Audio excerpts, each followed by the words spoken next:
گئے تو وہ فرماتے تھے کہ بھائی دیکھو اللہ کا احسان دیکھو ہم پر، اپنے نام کے اندر بھی ہماری آہ کا وہ رکھ دیا ہے. اگر آدمی کھینچ کہے نا اللہ، تمہاری آہ نکلتی ہے کہ نہیں؟ انہوں نے کہا یہی تو اللہ نے مجھے سکھایا ہے کہ میرے آگے آہ نکالو، مجھ سے پکارو، مجھ سے مانگو، مجھ سے مدد چاہو. موٹر سائیکل قسطوں پہ سودا طے کر لیا، شو روم سے نقدی خرید کر اس کو دے دیا. نہیں، یہ غلط بات. جب تک چیز تمہارے پاس نہ ہو تو بیچ نہیں سکتے ہو. یہ نہیں ہے کہ پیسے بھی ان کے، سودا بھی لے لیا، نفع بھی کما لیا، یہ تو حرام ہے.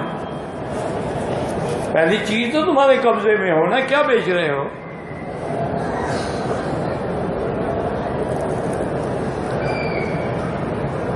ایک مسجد کا سین نہیں ہے، جگہ نہیں ہے، چھت پہ نماز ہو سکتی ہے، بلکہ ایک چھت پہ نہیں پڑھ رہے ہو.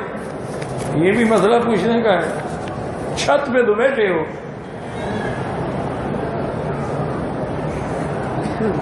اور یہاں تو کئی چھتیں ہیں. عمرے کا طواف کرتے ہوئے میں نے جب غلاف کعبہ کو ہاتھ لگایا، ہاتھ کے ساتھ خوشبو لگ گئی تھی. بہرحال دم تو نہیں ہے، تھوڑی سی اگر لگی ہے، پورے ہاتھ کو لگی ہے پھر دم ہے.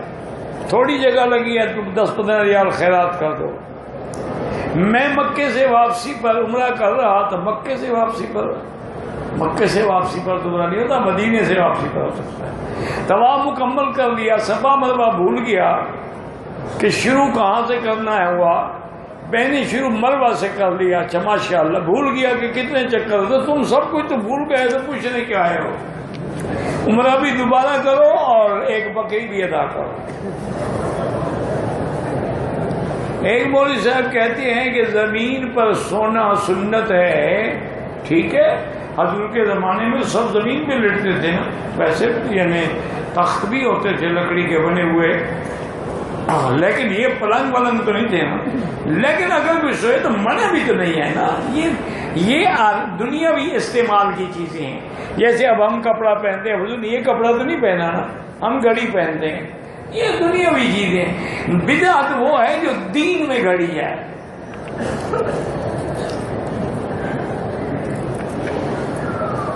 اس مولوی صاحب کے پاس کیونکہ چار پائی ہوگی نہیں، اور نے کہا ان سب کو لٹاؤ نیچے.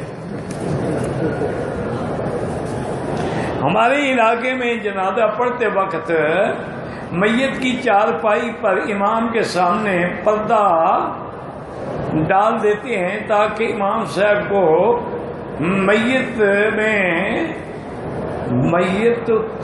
فرق نظر نہ آئے. پتہ نہیں کیا ہے. اچھا کیوں؟ اس کے اوپر جو کفن ہے اور پردے ڈالنے کی ضرورت ہے. جب میت ہی اس کے سامنے نہیں تھی، امام صاحب جنازہ کس کا پڑھا رہے ہیں. عجیب طریقے آگے پردہ لگا دے. یعنی زندگی میں تو پردہ کیا نہیں، مرنے کے بعد پردہ کروا رہے ہیں.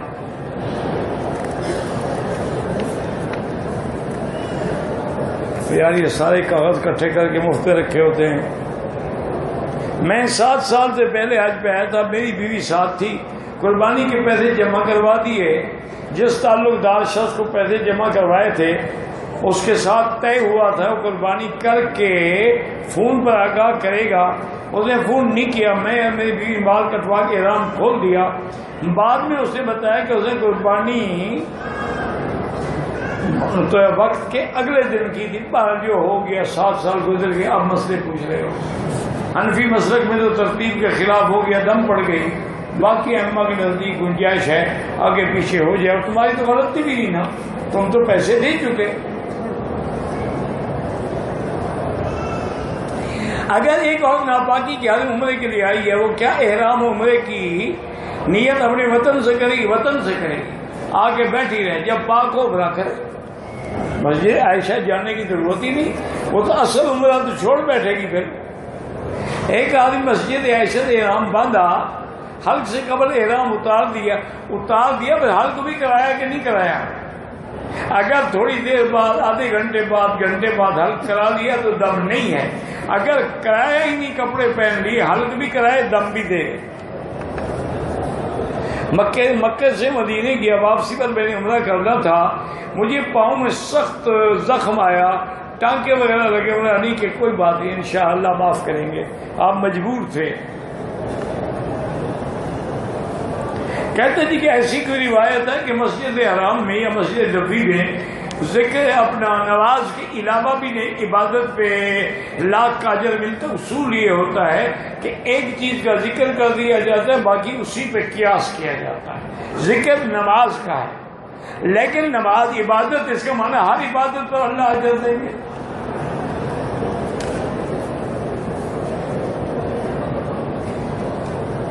کہتے ہیں جی پاکستان میں ایک دیوبندی عالم دین نے دفن کرنے کے بعد سود اور بکرا کا پہلا رکوع کوئی حرج نہیں، اس کا وہ بدعت نہیں سمجھا جاتا، چونکہ تابعین سے ثابت ہے۔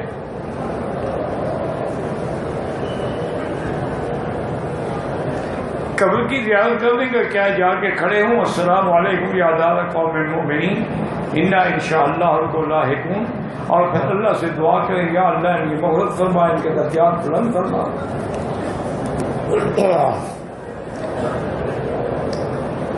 آدمی کمزور ہونے کی وجہ سے اوپر کوئی دانت لگوا دیتا ہے، ٹھیک ہے، وہ جائز ہے، غسل بھی جائز ہے، وضو بھی جائز ہے، خول چڑھا دیتے ہیں اوپر، کوئی حرج نہیں، دانت بدل دیتے ہیں کوئی حرج نہیں، سونے کا لگا دیتے ہیں تب بھی کوئی حرج نہیں۔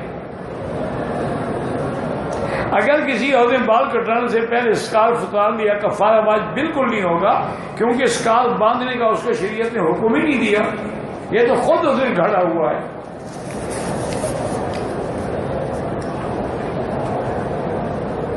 عورتیں گھروں میں اکٹھی ہو گئی جو سورۃ یاسین پڑھتی ہیں خود پڑھیں، اکٹھی ہو کے گھر والے اکٹھے ہوں، لوگوں کو جو بلاتے ہیں یہ بدعت بن جاتی ہے۔ گروپ لیڈر طائف اور بنی سعد کی دعوت کے لیے لے گیا، گروپ لیڈر نہ ہی حاجی صاحبان کو احرام باندھنے کا پتہ تھا، اب تو پتہ لگ گیا ہے نا، واپس جا کے طائف سے عمرہ کرو ورنہ دم دینی پڑے گی۔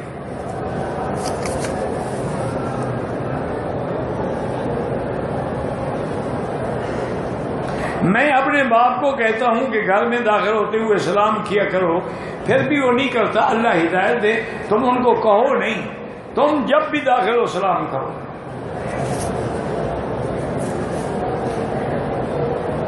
مسجد عائشہ کے بعد میرے دوست کی ورکشاپ ہے، اس سے ملنے جانے احرام نہ، کوئی ملنے جائے احرام باندھنا ضروری تو نہیں، کوئی عمرہ کرے تو احرام باندھ سکتا ہے، میقات تو نہیں ہے کہ گزر جائے گا دم پڑ جائے گی۔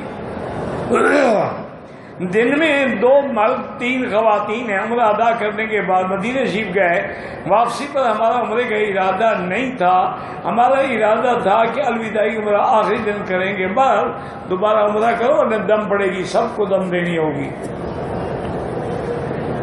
احرام کے ساتھ خانہ کعبہ ہاتھ لگایا کوئی حرج نہیں بھائی، اللہ کے بندے نہیں لگانا چاہیے، لگا لیا۔ ہمارے ہندوستان کی حکومت قانون بنایا کہ ہر لڑکا لڑکی کو 10 کلاس کی ضروری ہے، لیکن 10 کلاس کے بعد بچوں کو حافظ عالم بنانے میں بہت دشواری پیش آتی ہے۔ یہ آپ جانے، آپ کا قانون جانے، ہم کیا کریں؟ وہ انگریزی اسکول میں آپ گھر میں پڑھاتے رہے۔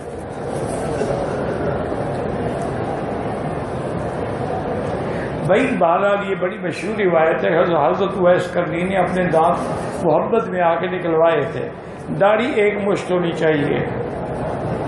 پاکستان سے آئے ہوئے نماز قصر پڑھیں گے، کوئی ساتھی دوسرے کے بارے میں خواب دیکھے اس کو جا کے بتا دے۔ ایک عورت طلاق ہو گئی، لڑکا شناختی کارڈ پاسپورٹ ضرورت ہے، اصلی شادی کارڈ نہیں دیتا، نام بھی والد صاحب لکھا ہے، کیا ہوگا؟ اب والد کے بجائے نانا یا ماموں کا نام لکھیں، بالکل نہ لکھیں، والد کا نام ہی لکھیں، اور 10 آدمی لے کے اس کو شرمندہ کریں، دے گا وہ رکھ کے کیا کرے گا؟ نہ دے درخواست دے دو کہ میرا ہر چیز اس نے اپنے قبضے میں رکھی ہوئی ہے۔ جو عورت بیت اللہ میں جنازہ ہے زیادہ پڑھ سکتی ہے، پڑھ سکتی ہے۔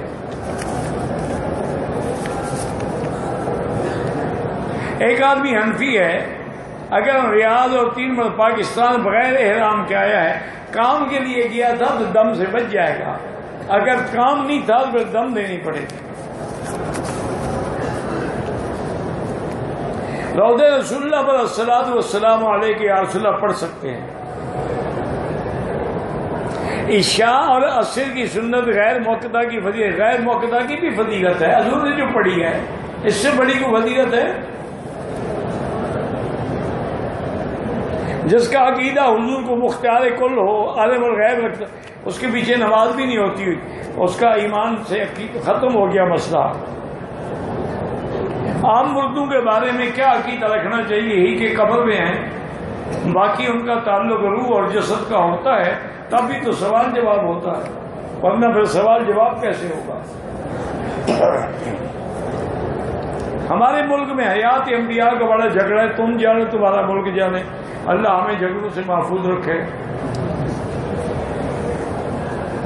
اب آپ کے یہاں تو ہر بات پہ جھگڑا ہے، نہیں، اور بالین پہ جھگڑا ہے، بالین پہ جھگڑا ہے۔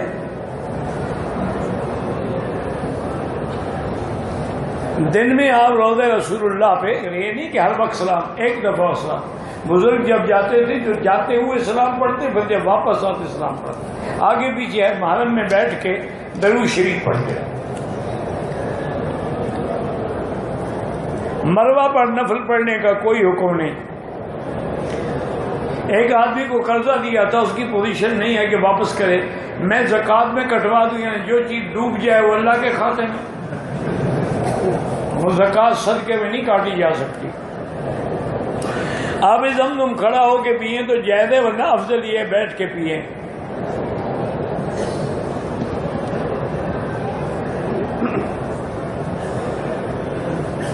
ایک آدمی نے کہا کہ نوکری ہو جائے گی تو پہلے مہینے کی تنخواہ آدھا لے لوں، آدھا مجھے دے دو، یہ حرام ہے، رشوت لے رہا۔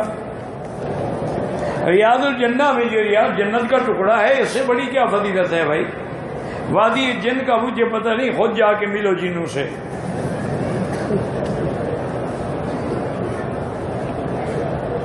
حضور پاک نے گنبد بنانے سے منع کیا ہے۔ حضور کے روضے پہ جو گنبد ہے وہ نہ حضور نے بنایا ہے، نہ صحابہ نے، نہ تابعین نے، وہ تو بعد میں بادشاہوں نے بنایا ہے۔ اب حضور کے ساتھ نسبت ہو گئی تو اس کا احترام کرنا ضروری ہے۔ موجودہ تبلیغی ترتیب جو ہے وہ ٹھیک، بھائی ڈاکٹر ایک دوائی دیتا ہے، اس کی ترتیب ہوتی ہے نا، تو جو لوگ اصلاح کا کام کرتے ہیں ان کی بھی ایک ترتیب ہوتی ہے۔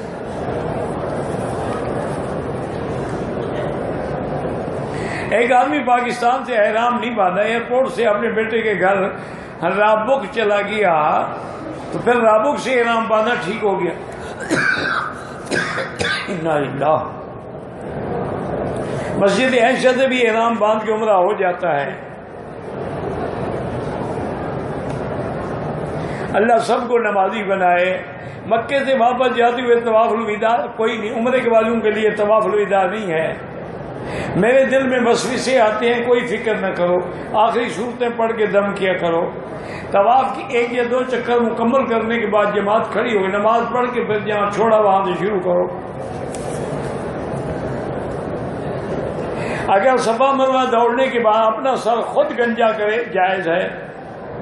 نماز جنازہ میں پہلے ثنا ہے، پھر درود ہے، پھر دعا ہے۔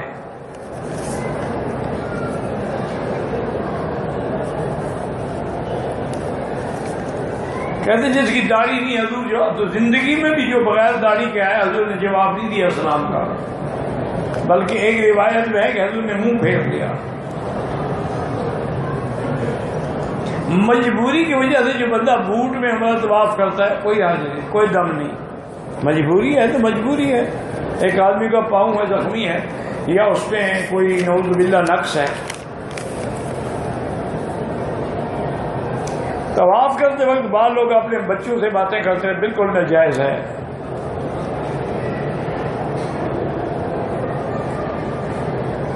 حضور پاک جب عمر زیادہ ہو گئی پھر جلسہ استراحت فرماتے تھے، پہلے نہیں۔ اگر جلسہ استراحت کوئی کرتا ہے تو ہم تو نہیں چڑھتے، مستحب بات ہے۔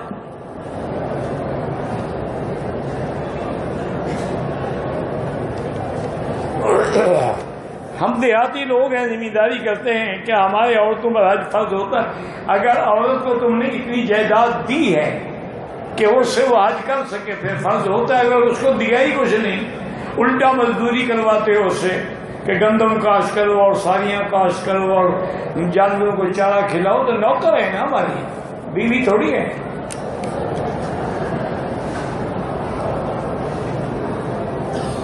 میں اپنی بیوی سے ماں کی خدمت کرواتا ہوں، تم تو اپنی بیوی سے گائے بھینس کی خدمت کرواتے ہو، تو ماں کی کیوں نہ کرواؤ؟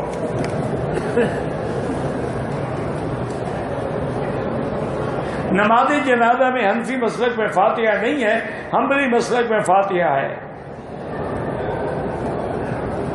یہ تو پڑھا ہی نہیں جاتا، پریشانیاں ہیں۔ وہی استغفار ابھی بتایا نہیں، استغفار پڑھو۔ نفل طواف میں 2 چکر رہ گئے، دم نہیں پڑتا، لیکن دوبارہ جا کے طواف کرو۔ پہلے ماہواری آ گئی، 2 دن بعد وطن واپسی ہے، حائضہ عورت پاک نہیں ہو سکتی، اس کے لیے کوئی طواف الوداع نہیں، عمرہ تو اس نے کیا ہی نہیں نا، نیت تو کی ہی نہیں نا۔ عمرے کے بعد احرام کو دھونا کوئی ضروری نہیں۔ میرے کزن میرے ساتھ صفا مروہ کے درمیان پلسٹر لگا ہوا تھا، لا علمی میں نکالا تو پلسٹر کے ساتھ بال بھی نکل کے، کوئی حرج نہیں۔ ہر رکعت میں ایک سورت پڑھی جا سکتی ہے، بالکل ایک آیت بھی پڑھی جا سکتی ہے بار بار۔ حضور نے ان تعذبہم فإنہم عبادک ساری رات پڑھی۔